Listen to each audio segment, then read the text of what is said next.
Buenas tardes, estimadas y estimados. Mi nombre es Gabriel Rodríguez Medina, soy sociólogo, vinculado siempre a temas de planificación, desarrollo, diseños participativos. Junto a la profesora Fabiola nos corresponde concretar los contenidos y las aplicaciones del módulo 3 del diplomado que ustedes están desarrollando, que supongo que conocen, que se ha hecho en versiones anteriores con colegas de distintos equipos regionales. Esta es la presentación de la parte que me corresponde a mí de este módulo, y voy a centrarme en 4 puntos. El contexto general, y darle un marco, ¿cierto? Un telón de fondo a cada una de las 3 presentaciones que corresponden a la unidad que yo estoy desarrollando. Como un marco general, primer punto, quiero rescatar que si bien toda experiencia virtual, formativa a distancia, es desafiante en términos de que se cumplen efectivamente los objetivos, que los alumnos y alumnas puedan efectivamente usar los recursos docentes que están en distintas plataformas, siempre ha sido un desafío y en general es problemática esa relación, es una relación institucionalmente en desarrollo, ¿no? Más aún en un contexto de pandemia y de confinamiento como el que estamos.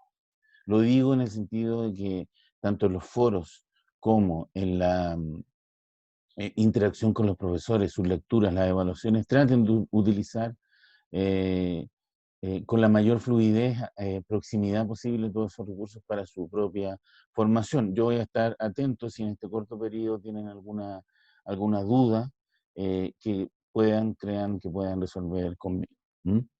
Les comento también que hay un único texto obligatorio, que es el texto de Germán Correa, del PNUD, año 2001, que se llama Cómo organizar la demanda local en base a la oferta estatal nacional. Es un documento de alrededor de 70 páginas. Como les he dicho en otros grupos, es un documento muy revelador, ¿no? Porque está escrito en el año 2001 y en general el diagnóstico que hace respecto a los desafíos de la participación y las condiciones de extrema centralización en que opera la gestión pública en Chile se mantienen, 20 años después casi, ¿no? Es un dato. Y no conozco un diagnóstico más certero desde el punto de vista técnico-político, que es la frontera también donde presumo que ustedes se mueven. ¿Mm? Entonces, resumiendo esta entrada, utilizar todos los recursos, foros, lecturas, evaluaciones. Si están más interesados en este tema, dejo una bibliografía complementaria. Y en segundo lugar, eh, si cabe, eh, poder comunicar preguntas, comentarios, sugerencias, ¿cierto? Que tiene que ver con lo que ustedes están aprendiendo. Entiendo que la evaluación del texto que les indiqué de Germán Correa se hace integrada con los módulos de la profesora Fabiola, así que léanse ese texto y si les da tiempo lean los demás. Junto con la presentación, las 3 presentaciones que yo les dejo, basta con eso para que hagan una buena evaluación. Segundo punto, concordante con la primera unidad del curso, ¿no? Y que me interesa reforzar eh, ideas muy importantes a la hora de entender la participación. El módulo que me corresponde desarrollar a mí en general, dividido en estas 3 partes que ustedes ven en las presentaciones que tienen, es participación y planificación. El fenómeno de la participación social y ciudadana y sus reflejos en la función de planificación y los instrumentos de planificación en América Latina y en Chile. Tarea nada fácil, ¿cierto? En plena transformación, pero en la cual me interesa dejar algunas cosas claras que quizás las van a encontrar repetidas en algunos audios de la presentación, pero que quiero dejar como una huella, ¿no? De la presentación 1, que tiene que ver con los conceptos relacionados, insistimos mucho en que la participación social como hecho social, como proceso que alimenta el diseño de políticas públicas, es históricamente reciente.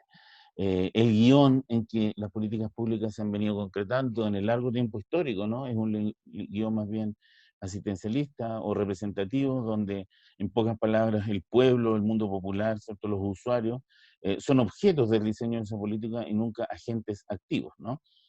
Y por distintas razones vemos que la participación va en este último periodo creciendo, diversificándose, ¿no? Distinguimos en una de las láminas que ustedes van a ver que como muchos fenómenos que estudiamos en la construcción de las políticas públicas, es en el siglo XVIII, el siglo llamado de la construcción de la modernidad, lo que el mundo contemporáneo estamos viendo, donde en base a la ruptura que representa la Revolución Francesa, se empiezan a generar un sinnúmero de cambios en la construcción y gestión de lo público, que parte con ese reconocimiento de derechos de los hombres y 2 siglos después de las mujeres, tiene múltiples derivadas en el crecimiento de las ciudades, en la división internacional del trabajo, ¿cierto? Teorías también que están en el medio de la discusión sobre la evolución y el cambio social, van dando cuenta que en el último siglo, posguerra fría sobre todo, es donde las prácticas de participación empiezan a diversificarse, a incrementarse y a hacerse más cercanas y próximas como fuente para la construcción de políticas públicas. ¿Mm? Por lo tanto, la ley 20.500, la ley de transparencia, todos los discursos que se hacen en virtud de lo que significa la participación, tenemos que entenderla como algo muy, muy reciente. ¿Mm? En esta primera unidad y PowerPoint que ustedes tienen, van a ver distintos conceptos, tipos de democracia, aprendizajes colectivos.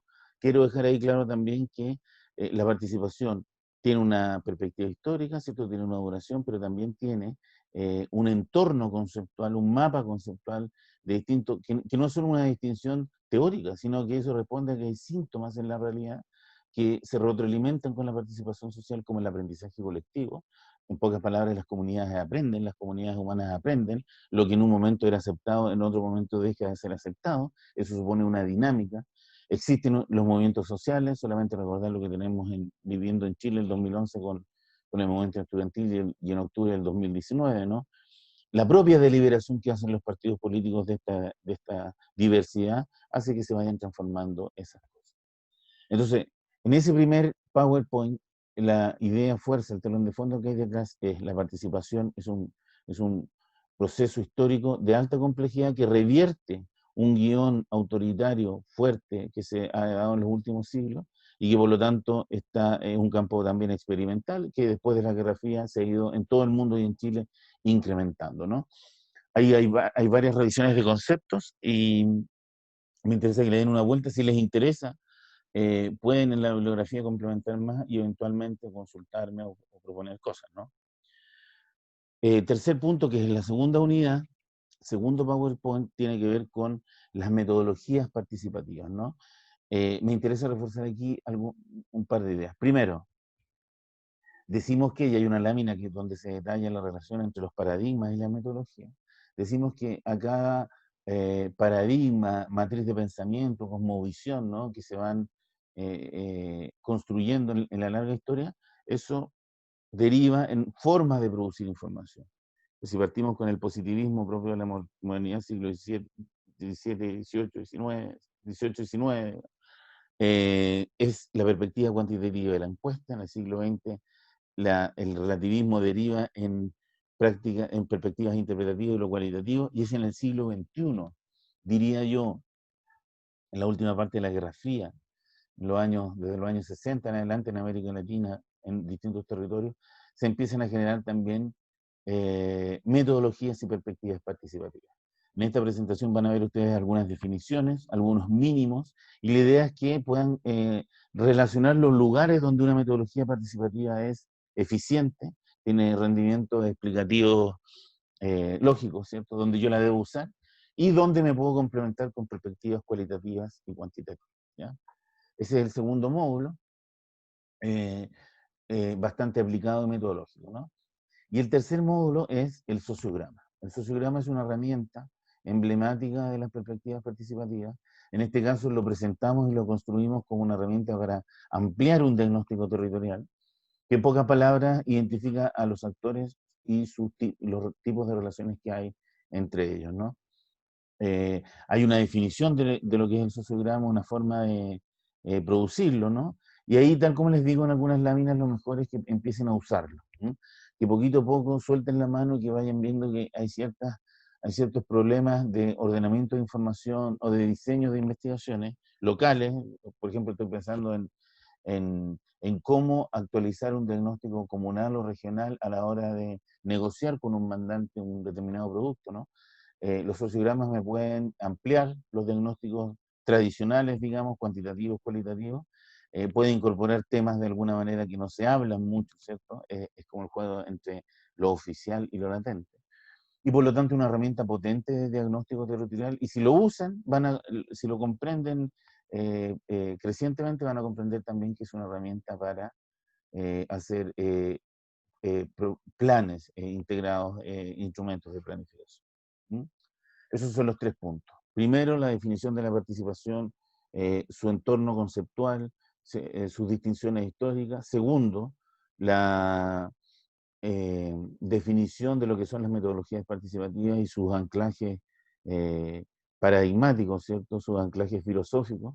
Y tercero, la herramienta del sociograma. Véanlo con calma, apóyense en la bibliografía complementaria y participen en los foros. Yo voy a estar ahí mirando también, y si tienen alguna duda creo que también lo pueden resolver vía la coordinación de la plataforma. Les deseo provecho, que tengan mucha suerte y nos veremos pronto. Hasta luego.